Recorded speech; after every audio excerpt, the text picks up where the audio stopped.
É dado como ponto assente que os portugueses foram os primeiros a chegar aos Açores. Os 6 séculos de presença continuada no arquipélago só vieram reforçar essa ideia. Mas com a descoberta dos Açores, nasce também uma lenda que ficou por esclarecer até hoje.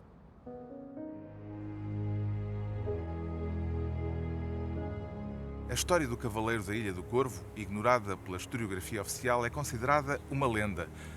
Mas uma descoberta recente de vestígios arqueológicos nos Açores pode ser o indício de que o arquipélago foi de facto habitado muito antes da chegada dos portugueses à ilha de Santa Maria, em 1431.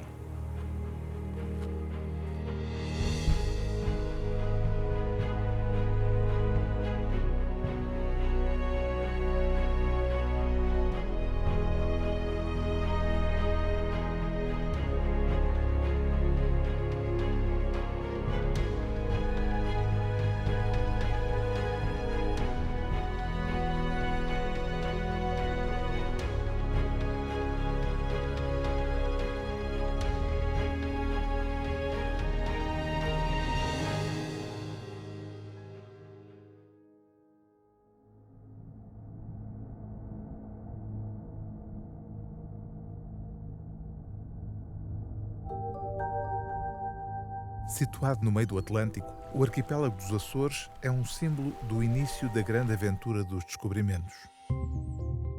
Destaca-se a Ilha Terceira, onde foram encontrados inúmeros vestígios que lançam a hipótese sobre um novo imaginário pré-português. Se as potenciais descobertas nos ajudam a questionar a presença humana anterior à chegada dos portugueses, então o que dizer dos resultados de DNA de ratos domésticos nativos dos Açores? Na história dos descobrimentos, a descoberta dos Açores é uma questão em aberto.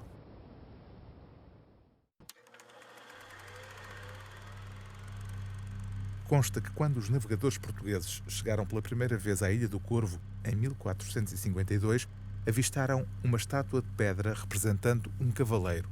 Estava esculpida em basalto negro vulcânico, pedra-mãe da Ilha do Corvo. O cavaleiro empunhava uma espada, indicando o caminho do Novo Mundo. As ilhas estão também mencionadas no Atlas catalão de Ramon Llull, no século XIII, e no mapa dos irmãos Pizzigani, de 1367.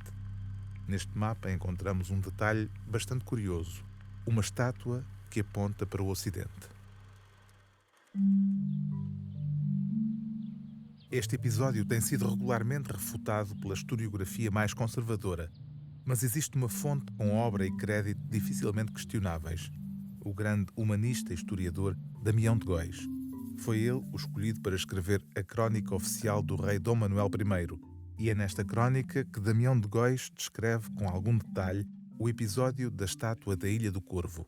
Joaquim Fernandes, historiador e investigador, conhece bem esse relato. Damião de Góis é uma fonte credível?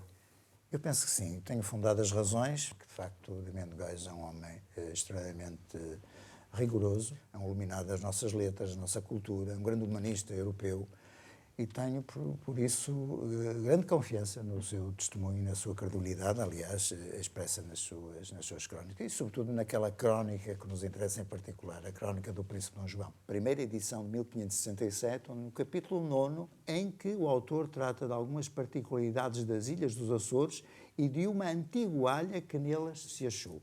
Depois descreve a antigualha mais aqui adiante. exatamente no fólio 10, no cume desta serra, da parte nordeste, se achou uma estátua de pedra posta sobre uma laje e que era um homem em cima de um cavalo e osso. E um homem vestido de uma capa como um bedém, sem barrete, com uma mão na coluna do cavalo e o braço direito estendido e os dedos da mão encolhidos, salvo o dedo segundo, aqueles que os latinos chamam índex, com que apontava contra o poente, portanto, assinalando exatamente a existência de eventuais terras a oeste. Uma descrição extremamente gráfica, fotográfica. Detalhada, não podemos esperar mais, não é? De alguém que está a reproduzir à distância um testemunho, que parece um testemunho de alguém que esteve presencialmente no local. E há informação, documentação, que diz que Dom Manuel mandou, de Temos facto, esses passos, que exatamente, a estátua viesse para que Lisboa. viesse para Lisboa. Sabemos o que se passou? Que terá corrido mal, talvez. A desculpa do João Lopes, quando chega a Lisboa, foi que a estátua tinha sido danificada por uma tempestade no inverno anterior à ida dele à ilha e que achou o monumento já todo desfeito, todo partido. O que é facto é que ele pôde reunir apenas alguns destroços. Chegaram esses destroços a cabeça do cavalo, o braço do cavaleiro estendido para o poente e mais um outro resto da estátua. Tudo isso está documentado? Está perfeitamente documentado. É a própria narrativa do Damião de Góis. O que é feito hoje desses destroços? Não sabemos, nunca mais soubemos, não temos rastros, possivelmente até estarão embutidos em algum monumento do Terreiro do Paço, alguns por aquelas imediações, onde de facto o Paço depois se instalou. Mas o que é facto é que na descrição da Damião de Góis ele diz que foram guardados nos armazéns reais. Quanto à identificação dos eventuais povos responsáveis pela construção da estátua, não é? Aqui há duas variantes. O Damião de Góis aposta um pouco nos vikings. Curiosamente, o seu contemporâneo, também historiador de monte, nomeado, o Gaspar Frutuoso, avança a hipótese ainda mais ousada de se ter tratado de cartagineses ou fenícios. Portanto, estamos realmente numas fronteiras bastante além. Estamos, digamos, a trabalhar aqui na ordem dos 2000 anos de diferença em relação... Pondo em causa a historiografia oficial. Em relação à ocupação primieva, se quisermos, das ilhas atlânticas. Não é? Portanto, é um tema fascinante que dá, naturalmente, pano para controvérsias imensas e que, possivelmente, só a arqueologia que poderá aditar alguma certificação em qualquer dos sentidos. Não é? O relato acerca do Cavaleiro da Ilha do Corvo, que nunca foi comprovado, ganhou contornos de lenda. A estátua, se alguma vez existiu, perdeu-se para sempre. Contudo, têm-se multiplicado descobertas arqueológicas nos Açores que apontam para uma ocupação humana do arquipélago antes da chegada dos portugueses. Estaria certa a teoria de Damião de Góis a respeito de uma presença viking nos Açores anterior à chegada dos portugueses ao arquipélago? É o que vamos tentar verificar mais de perto, viajando até à Ilha Terceira.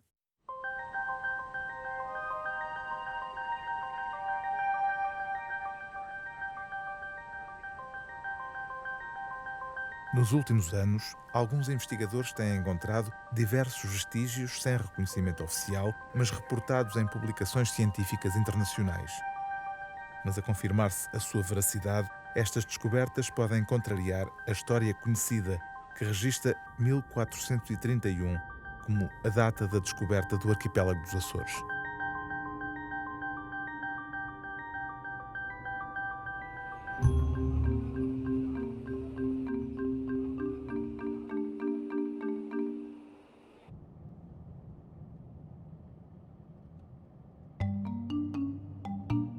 Félix Rodrigues é professor na Universidade dos Açores e está ligado a várias descobertas arqueológicas recentes na Ilha Terceira.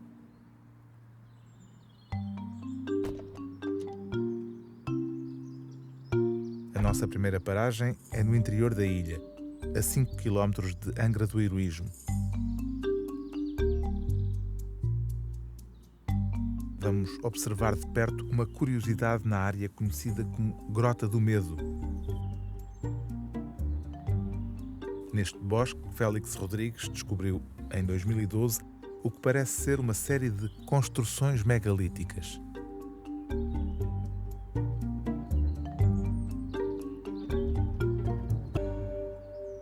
Estamos perante uma construção megalítica feita com pedras gigantes que pesam toneladas, que assentam sobre uma parede que é feita com pedra seca, empilada uma sobre a outra. Há claramente uma intervenção humana porque a natureza ainda não conseguiu repetir com exatidão o trabalho que o homem faz. Isto é muito antigo, então.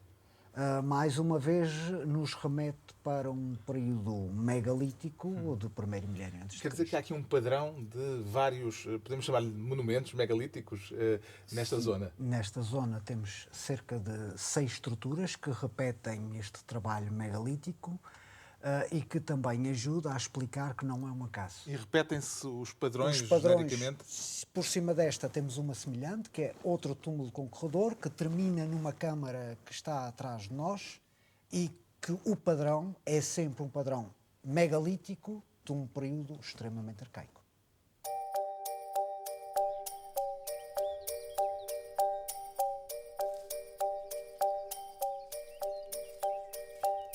A origem do complexo da Grota do Medo está envolta em polémica uma vez que há quem pense que se trata de um jardim romântico do século XIX. O complexo está espalhado por vários hectares e, segundo Félix Rodrigues, é constituído por antas, restos de torres, pias e outras construções de tempos remotos. Tem mesmo a certeza que isto é construção humana? Claro, não há qualquer dúvida, porque percebe-se que as pedras foram deslocadas da sua posição natural. Todas as pedras que aqui estão são fundamentais para o equilíbrio desta estrutura. E, portanto, foram cá postas, digamos. Foram cá postas, orientadas para o nascer do sol. Toda a geometria é de uma óbvia construção humana, com uma tipologia semelhante às estruturas megalíticas ou os túmulos megalíticos do primeiro milénio, pelo menos antes de Cristo. É presença humana, portanto. Sim, O que põe aquele problema de ser construída antes da presença dos portugueses. E choca com a cronologia histórica que temos. Não há ideia histórica do período em que se construía desta forma. O que significa que automaticamente passamos para a pré-história. Se antes da Idade Média se equacionava a presença humana nestas ilhas, mais complexo pior, é será? recuar ainda muito mais. Seria possível datar estas pedras e Sim, saber... as pedras é possível datá-las pela geologia delas, mas o que interessa aqui datar é a construção, a altura em que isto foi feito. Já foi feito esse trabalho de datação? Nesta estrutura em particular não, porque há necessidade de escavá-la para encontrar materiais datáveis. O que foi datado foi uma pia que se encontra nas proximidades. Podemos ir lá? ver.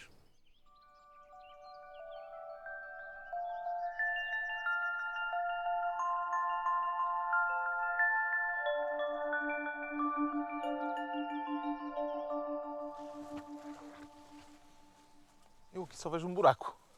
Trata-se de uma pia que foi escavada no afloramento vulcânico deste sítio, que foi trabalhada pelo homem e que tem materiais no seu interior que pode servir para datação. Esta é a única estrutura que foi sujeita à datação.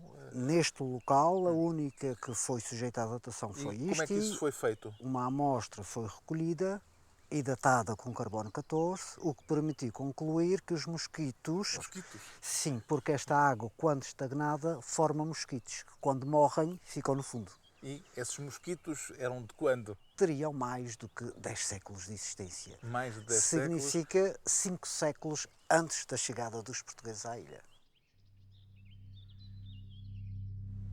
No Monte Brasil, junto a uma falésia escarpada, existem umas estruturas misteriosas escavadas na rocha. Seguimos o conselho de Félix Rodrigues para registarmos o pôr do sol dentro destas estruturas. A forma como a luz do sol aqui se comporta atribui-lhes uma possível importância ritualística, já que aparentemente têm a funcionalidade de um calendário solar. Já foram feitos vários trabalhos de investigação que corroboraram essas hipóteses.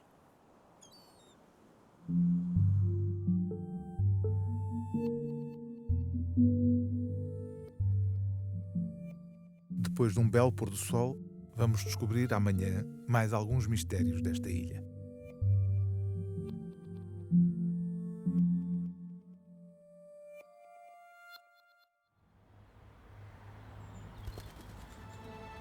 Félix Rodrigues tem estudado várias zonas do arquipélago dos Açores, reunindo diversos artefactos que acredita terem uma origem bem diferente da dos primeiros portugueses. Está convencido que, a provar-se a procedência destes achados, esta seria a maior descoberta arqueológica da Europa em mais de 100 anos.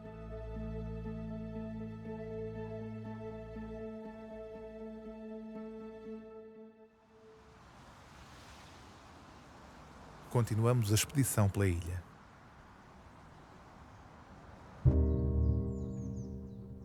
Este é um local curioso, talvez o mais famoso deste conjunto de descobertas. Foi referenciado pela primeira vez em 2014 pelos membros do grupo Trilhas, numa das caminhadas que organizam regularmente pelos locais mais remotos da Ilha Terceira. Intrigados pelas estranhas características do achado, contactaram Félix Rodrigues.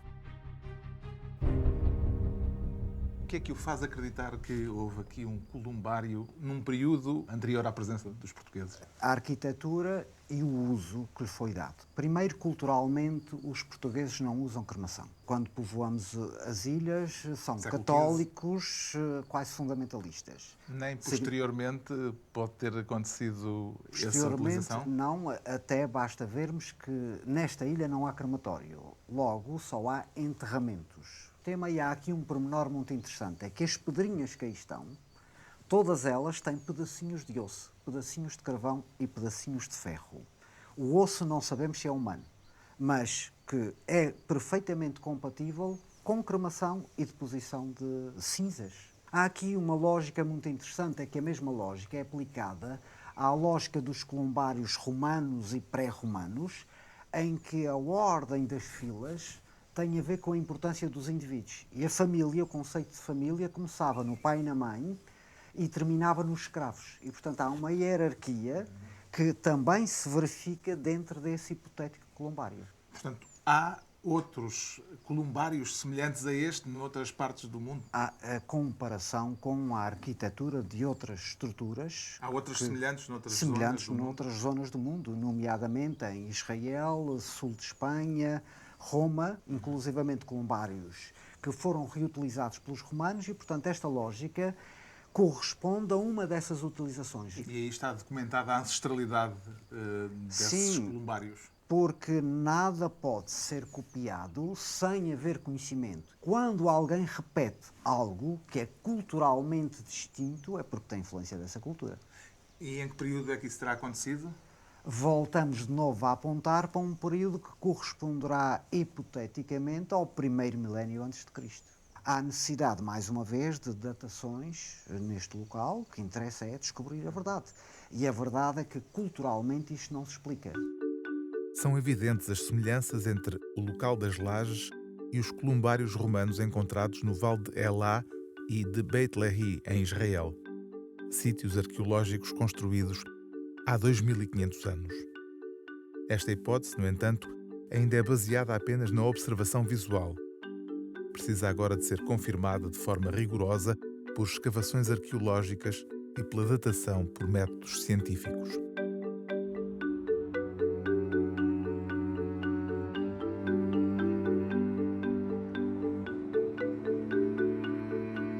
Na zona da Passagem das Bestas, o especialista em solos João Madruga está a estudar marcas de carris de pedra.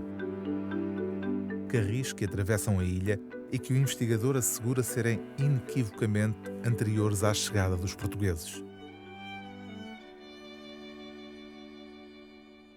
Isto são duas linhas paralelas que parecem indicar que houve aqui um vagão que passava por aqui. Essa é a minha interpretação, que houve aqui uma ajuda inicial do homem que depois favoreceu a passagem dos rodados. Que tipo de, digamos, de viatura, que tipo de Bollinger passou aqui, nós não sabemos. E quando é que isto foi notado pela primeira vez como Ora, qualquer coisa de estranho e especial? Descrito foi Charles Darwin quando no Darwin, sim, o da origem das espécies. Foi ele o primeiro que o descreveu. Mais ou menos da mesma época, Ferreira do Ormonde, um historiador açoriano da Ilha Terceira, vai mais longe. Diz que o pai e o avô falavam nas rilheiras que iam para o interior da ilha e que já colocavam a hipótese, os seus antepassados colocavam a hipótese de terem sido feitas por gente que andou cá antes dos portugueses.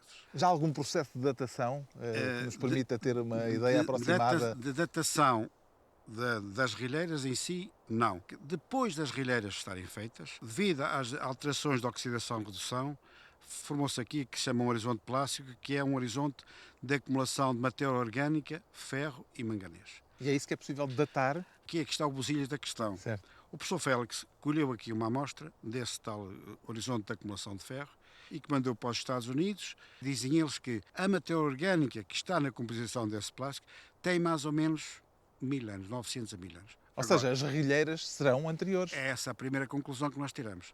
Aqui o mistério é à volta da origem num período anterior aos portugueses. De quem é que andou aqui? Houve qualquer coisa aqui de fantástico. E isto não é por acaso. O que é que existia neste interior que as pessoas tivessem todo este sacrifício para vir explorar. Tinha que ser qualquer coisa de muito importante. Os sulcos da Terceira percorrem vários quilómetros e atravessam a ilha de uma ponta à outra. Haverá neles alguma relação com os das Ilhas de Malta? As datações revelam que são de facto sulcos antigos, mas não há indícios acerca de quem os terá aberto e porquê. Parece difícil que estes trilhos sejam um fenómeno natural, mas ainda pouco se sabe em concreto sobre eles. Faltam provas que nos permitam afirmar que as rilheiras são o resultado de uma intervenção humana.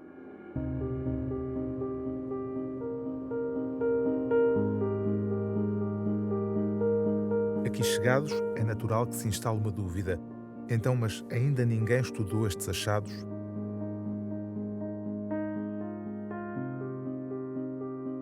O Governo Regional dos Açores constituiu, em 2013, uma comissão de 13 especialistas, arqueólogos, historiadores e geólogos, com o objetivo de investigar o caso. O relatório foi unânime.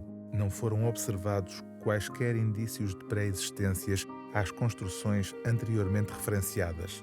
A Comissão recomendou ainda que não sejam usados métodos de diagnóstico considerados intrusivos para investigar os achados.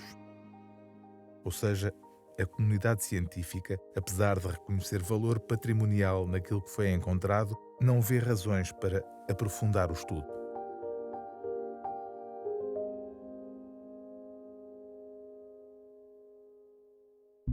Se as potenciais descobertas nos ajudam a questionar se houve ou não uma presença anterior à portuguesa, então o que dizer de outros vestígios que têm sido encontrados pelas ilhas açorianas, alguns que parecem ser uma prova inequívoca de que esteve alguém nos Açores antes dos portugueses.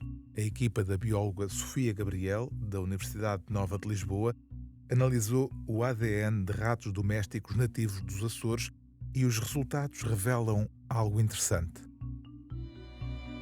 O que é que descobriu de invulgar ou de surpreendente nos ratinhos açorianos? Durante o meu doutoramento, o objetivo de estudar a população de ratinhos das Ilhas dos Açores tinha o objetivo de caracterizar geneticamente estas mesmas populações e verificar até que ponto é que a sua origem geográfica, portanto, a origem dos seus antepassados, se localizava em Portugal continental, que era o que historicamente esperávamos, tendo em atenção o elo histórico permanente e contínuo desde a descoberta, no século XV, por parte de navegadores portugueses. Mas não foi isso que encontraram. Essa tese foi infirmada. Descobriram um ADN que não corresponde ao ADN dos ratinhos de Portugal continental. Exatamente. Em que ilhas, nomeadamente? Onde o sinal é absolutamente esmagador de não identidade genética entre as populações de ratinhos de Santa Maria e do continente, é exatamente essa ilha. Conseguiram encontrar um paralelismo com o ADN de outra região do mundo, já que não é um ADN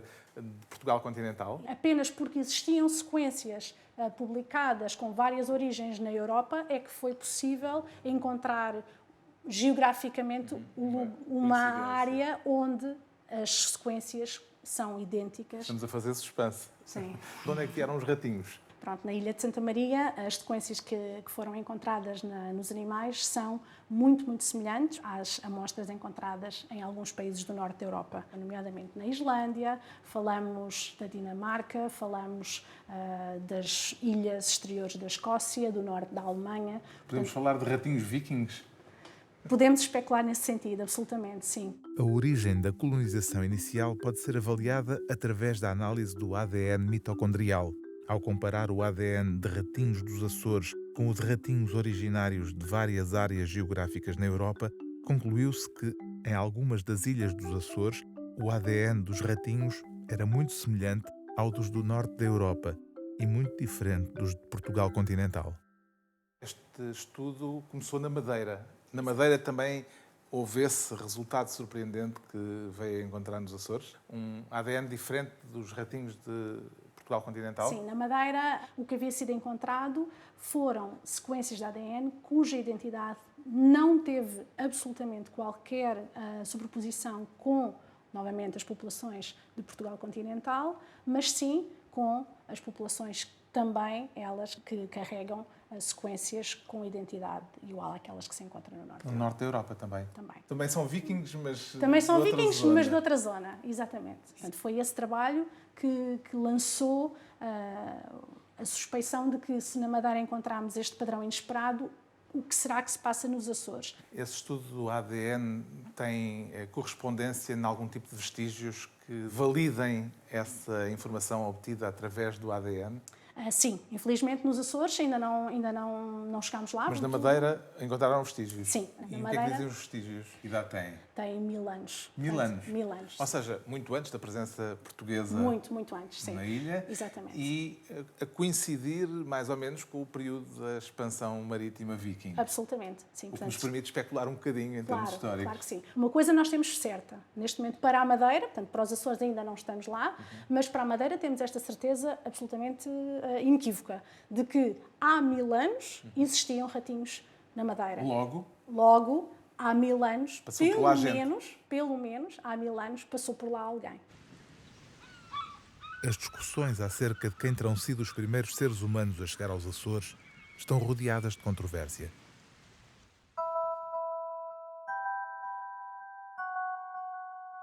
Uma coisa é certa, sem uma predisposição para aceitar novas provas, não há espírito científico.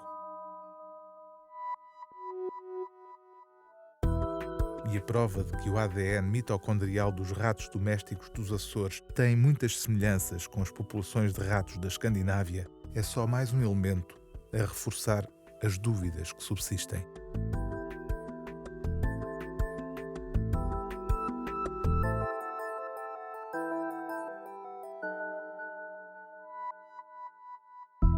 Na história da aventura marítima portuguesa, a descoberta dos Açores é uma questão que permanece em aberto. Em todo o caso, e seja quais forem as conclusões a que se chega, uma coisa é certa: trata-se de um capítulo notável na saga da expansão humana.